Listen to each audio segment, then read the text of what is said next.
ተኸታተልቲ ነዝዕለት ዝበልናዮ ሓድሽ ዜና ንፍጻመታትን ሒዝና ቀሪብና ኣለና ክትከታተሉ ብኽብሪ ንዕድም። ኣብዚ ሰሙን ኣዘራራቢ ኮይኑ ዘሎ ኣቓልቦ ኣሜሪካ ብዕሊ ኤርትራ መንግስቲ ሰልፊ ብልጽግና ብመንገዲ ኢንስቲትዩት ጉዳይ ወጻኢ ኢትዮጵያ ኣቢሉ ሻቕሎቱ ከርፈቲሉ ምህላው ተገሊጹ። መንግስቲ ሰልፊ ብልጽግና ኣሜሪካ ምስ ኤርትራ ዘለዋ ዲፕሎማስያዊ ርክብ ዳግማይ ናብ ንቡር ንምምላስ ክሰርሓሉ ብዝተፈላለዩ መንገድታት ሃሰው ትብል ከም ዘላ ምስምዑ ንሓደ ብዛዕባ ፖሊሲ ኣሜሪካ ኣፍሪቃን ኣመልኪቱ ብውልቃዊ ሓሳባቱ ዝትንትን ዓዲሙ ኣብ ምምዕባል ጽምዶ ኣሜሪካን ኣብ ዓብዪ ቀርኒ ኣፍሪቃን ሰፊሕ ጂኦፖለቲካዊ ዳይናሚክስ ዞባ ቀይሕ ባሕርን ዘተኮረ ዝብሎ ርክብ ከም ዘካየደ ገሊጾም። ንማሕበራዊ መራኸቢታት ተጠቂሙ ሓቂታት ብሓድሽ ትኹረታት መንግስቲ ብልጽግና ክቕልስ ዝፍትን ዘሎ ኢንስቲትዩት ጉዳያት ወጻኢ ኢትዮጵያ ነቲ በዚ ሕጂ ተፈጢሩ ዘሎ ርክብ ኣሜሪካን ኤርትራን ኣመልኪቱ ንፕረዚዳንት ኢሳያስ ኣፈወርቂ ኣብ እንዳዓበየ ዝኸይድ ዘሎ ስትራቴጂካዊ ኣገዳስነት ዘለዎ ዞባ ቀርኒ ኣፍሪቃ ኣገዳስን ሓያል ተዋሳኢ ኢሉ ዝገልጾ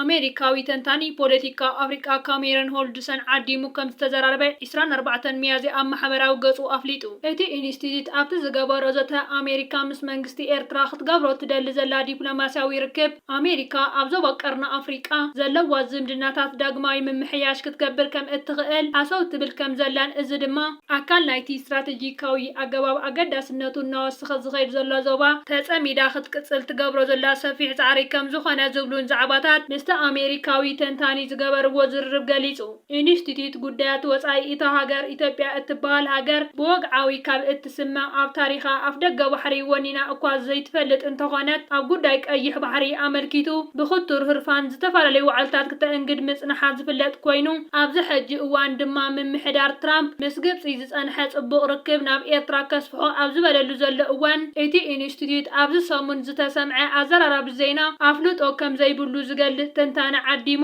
ሚስጥራዊ ርክባት ኣሜሪካን ኤርትራን ንምፍላጥ ከናዲ ምጅማሩ ባዕሉ እቲ ኢንስቲትዩት ብወግዒ ኣብ ናይ ማሕበራዊ መራኸቢታት ዘርጊሕዎ ይርከብ። ምምሕዳር ትራምፕ ኣብ ልዕሊ ኤርትራ ዝተበየነ እገዳታት ከልዕል ምዃኑ ሓበሬታ ድሕሪ ምምጽኡ በዚ ሕጉሳት ዘይኮኑ ተንተንቲ ናይ ትራምፕ ንጹር ውሳነ ዘይምህላው ዘርኢ ውሳነ እዩ ክብሉ ይገልጽ ኣለው። ብመሰረት ኣብዚ ሰሙን ኣዘራረቢ ኮይኑ ዘሎ ፍሉይ ጸብጻብ ዌል ስትሪት ጆርናል ንገለ ናይ ሕጅን ነባራትን ሰበስልጣን ብምጥቃስ ላዕለዋይ ኣማኻሪ ፕረዚዳንት ሕቡራት መንግስታት ኣሜሪካ ዶናልድ ትራምፕ ኣብ ጉዳይ ኣፍሪቃ ማሳድ ቡሉስ ንኻልኦት መዘኑ ኣብ ዝሃቦ መግለጺ ኣሜሪካ ብልዕሊ ኤርትራ ዝነበረ እገዳ ምልዓል ክትጅምር ዕላማ ከም ዘለዋ ድሕሪ ምሕባሩ ኣብ ዕለታዊ ዓለማዊ ሓድሽ ሓበሬታታትን ተንታኒ ፖሊስ ዘተኮረ ዜናታት ዘቕርብ መርበብ ፎሬን ፖሊሲ ዶናልድ ትራምፕ ኣብ ልዕሊ ኤርትራ ዝገበሮ እገዳ ንምእላይ ዝገብሮ ፈተነ እናዓበየ ዝኸይድ ዘሎ ንጹር ስትራቴጂ ዘይምህላው ዘርኢ ከም ዝኾነ ገሊጹ። እቲ መርበብ ኣብ መግለጺኡ ኣብዚ ሰሙን ምምሕዳር ትራምፕ ምስ መንግስቲ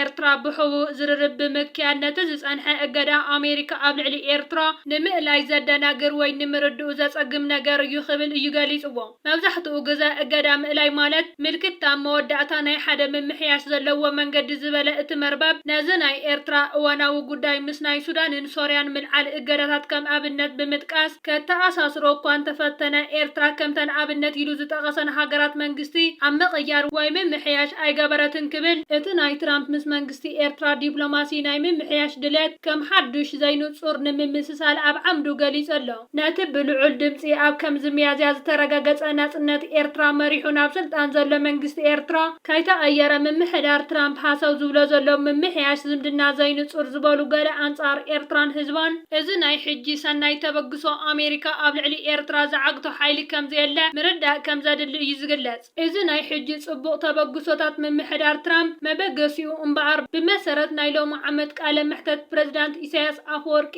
ኣብ ጉዳይ ጽምዶ ኤርትራ ምስ ኣሜሪካ ድማ ብፍላይ ኣብ 2016 ኣብ ቀዳማይ ኢብረ ስልጣን ፕረዚዳንት ዶናልድ ትራምፕ ኣብ ዞባ ቀርኒ ኣፍሪቃ ብፍሉይ ከዓ ኣብ ጎረባብቲ ሃገራት ክስራሓሎም ዝጸንሐ መኣዝኖም ዝሰሓቱ ፖሊሲታት ናይ ምእራም ዝዓለመ ኣብ ጽምዶ ንምእታው ዝተወሰደ ተበግሶ ብኤርትራ ምጅማሩ ይገልጽ። ናይዚ ኣብነት ድማ ፕረዚዳንት ኢሳያስ ኣብቲ ቀዳማይ ኢብረ ስልጣን ምምሕዳር ትራምፕ ዝለኣኾ ደብዳቤ እወታዊ መልሲ ረኺቡ ምንባሩ እዩ ዝገልጽ። እንተኾነ ግን ኣብ መኸርቲ ኢና ዝብሉ ኣብ ዋሽንግተን ዘለው ኤርትራ ጽምዶ ምስ ጀመረ ጠገማት ክፈጥሩ ከም ዝተረኣየ ፕረዚዳንት ኢሳያስ ብተወሳኺ እዩ ዝሕብር። እዚ ከዓ ነቲ ንምምሕያሽ ዝምድና ኣሜሪካን ኤርትራን ብምምሕዳር ትራምፕ ሃንደበት ዝመጸ ዘይኮነስ ብተደጋጋሚ ክስራሐሉ ዝጸንሐ ብወገን ትራምፕ ድማ ንጹር ዝኾነ እወንታዊ መልሲ ክረክብ ምጽንሑ ምርዳእ የደሊ።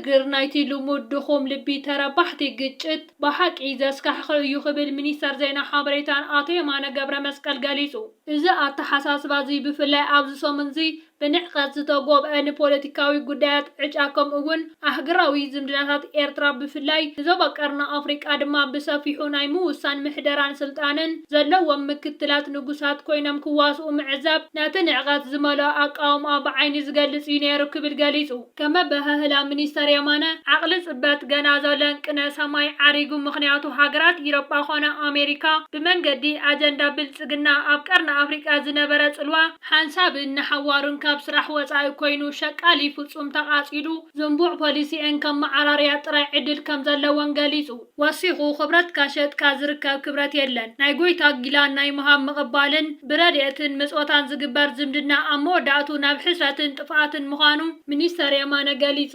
ዝኸበርኩም ተዓዘብትና ንሕጂ ዝበልናዮም ዜናታት ኣብ ዝዛዚምና ኣሎና ኣብ ዘለኹሞ ሰናይ ግዜ እንዳተመነና ኣብ ዝቕጽል ቪድዮታት ክበጽሓኩም ሳብስክራይብ ዘይገበርኩም ሳብስክራይብ ክትገብሩ ብኽብሪ ንዕድም።